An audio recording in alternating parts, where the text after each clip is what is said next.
This time we're taking a look at the USS Raven. It was the OP prize for month 2 of the Borg Collective. And we'll get right in and take a look. Got a brand new maneuver dial for a new class of ship. This time it's the Erin class. There we have our Ares class maneuver dial. Lacking the reverse that's on a lot of the Federation ships, but gains a ton of maneuverability. You got those one tight turns that a lot of ships are lacking. Every maneuver in the 2, some 3s in there, and then a 4 forward for speed. Got that nice 2 come about in white, which is definitely nice. Pretty maneuverable ship. Then we have our named USS Raven, Federation faction. 1 attack, 2 agility, 2 hull, 3 shield. 2 tech upgrades and a crew upgrade for 16 points. We have evasive and scan for actions. And each time you attack or defend, if there's a scan token beside your ship, your range combat bonuses are doubled. If you're being attacked at range 3, normally you get that +1 bonus to your defense. Now you're going to get +2. At the same respect, if you're at range 1 making an attack, you normally get that +1 to your attack. You're going to be getting +2. So definitely interesting there. A lot of possibilities with some upgrades that you can throw on to really make use of that. Next we have our generic Harry class. You losing 1 shield and your crew slot for 14 points. I'm not sure how much that's going to get used as a 14-point ship, especially Federation with no crew, no weapon slot. There's I don't think the Federation has anything else that cheap, but there's better ships that once you get a captain and things on board that can even out to the points cost. For captains, we have Magnus and Hansen. Captain skill of 3, 1 elite talent, 2 points. He's independent, not actually Federation, which is kind of interesting. During the modified defense dice step of the combat phase, you may spend 1 scan token to add an additional evasive to your result of your defense roll. You do not pay faction penalty when assigning Magnus Hansen to a Federation ship. We also have a generic Federation captain. Captain skill of 1 for 0 points. For elite talents, we have research mission, 2 points. Again, this is independent, not Federation. During the roll defense dice step of the combat phase, you may disable this card to roll +1 defense dice. I really like that it's a disable, so it's reusable. Definitely, if you have the extra elite talent slot and the extra couple points to throw at it, worth throwing on a ship just for the nice bonus that it gives you. It's pretty nice on the smaller ships like this that already have the 2 defense, giving you that extra die. You're rolling 3 dice now, combined with some other abilities to bump that up even higher. For a single point, now granted it does disable, so you're going to have to spend a point later on to re-enable it, but I think you'll get your points out of it anyway. For crew upgrades, we have Erin Hansen, 3 points, also independent. During the planning phase, after all ships have chosen their maneuvers, you may discard this card to target 1 enemy ship at range 1 to 3. Look at that ship's maneuver dial, then change your maneuver. Target ship cannot change its maneuver after you look at it. There's several cards nowadays that give this same ability. The ability to look at an opponent's dial and then reset yours based on what they chose.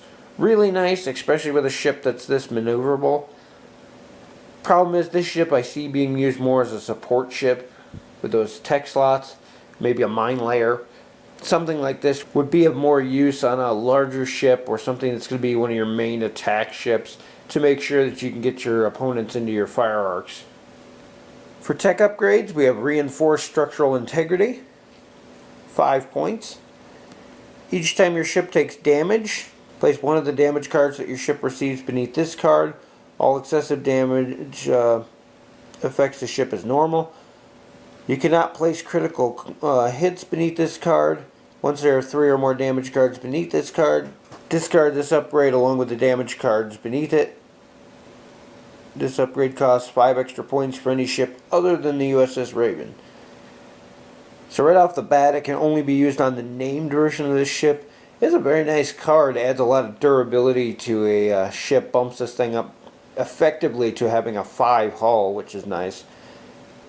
I would say it'd be a lot more useful on some other ships, your nice main attack ships and whatnot, for that extra hull. But at the same time, 10 points is way too much to pay for that. There's better out there for that respect. So on this ship, on the named version, definitely worth the points cost if you're using it as maybe a blockade runner type interference ship getting up in their face, or for a mission where you need to get to an objective. This combined with the defensive cards can help you get there. On the whole though, don't see it being used very much. Next we have MultiAdaptive Shields. 5 points. This upgrade only functions while you have active shields. Each time you defend, roll +1 defense dice. When defending, you roll your full defense dice and spike the presence of an enemy's scan token. In addition, you roll your full defense dice against minefield tokens. This upgrade can only be purchased for Federation ships. This one overall is a really nice card. 5 points is on the steeper end, but you get so much use out of it, especially with today's mind-heavy games. Being able to roll your full defense against mines is really nice. Getting that extra defense die plus the ability to basically ignore enemy scan tokens. Definitely lots of bonuses for this that make up for that high points cost. Can definitely see this being used on any main Federation ship that you're going to be sending out into harm's way. For the rest of our expansion, we have our 3 shield tokens, the evasive and scan token, a auxiliary and critical token, disable token, and target lock SS. This was an OP prize, so there's no scenario included in this one. The ship itself is actually really detailed. There's lots of little paneling. You can see all the details there.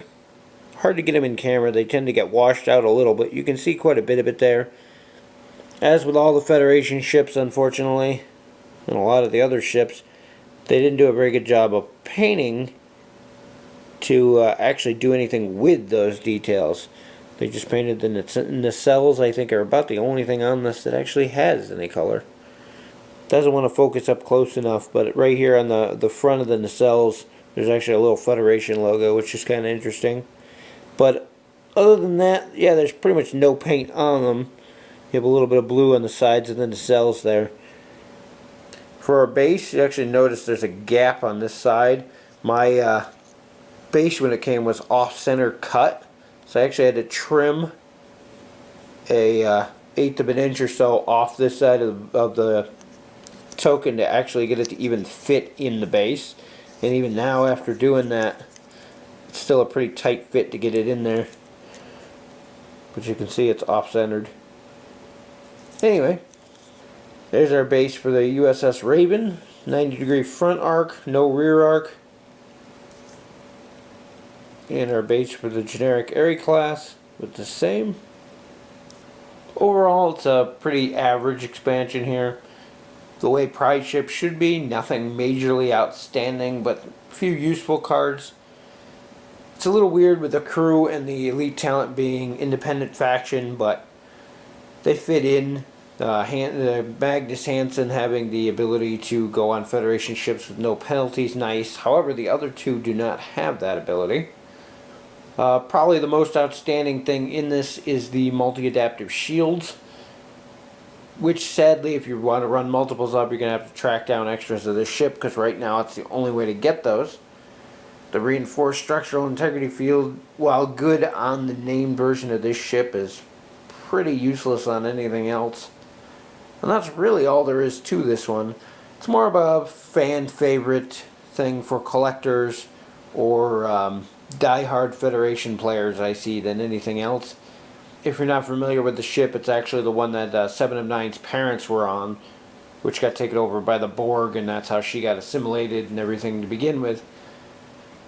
There are potential here for a lot of really cool upgrades and things, which sadly didn't get put in.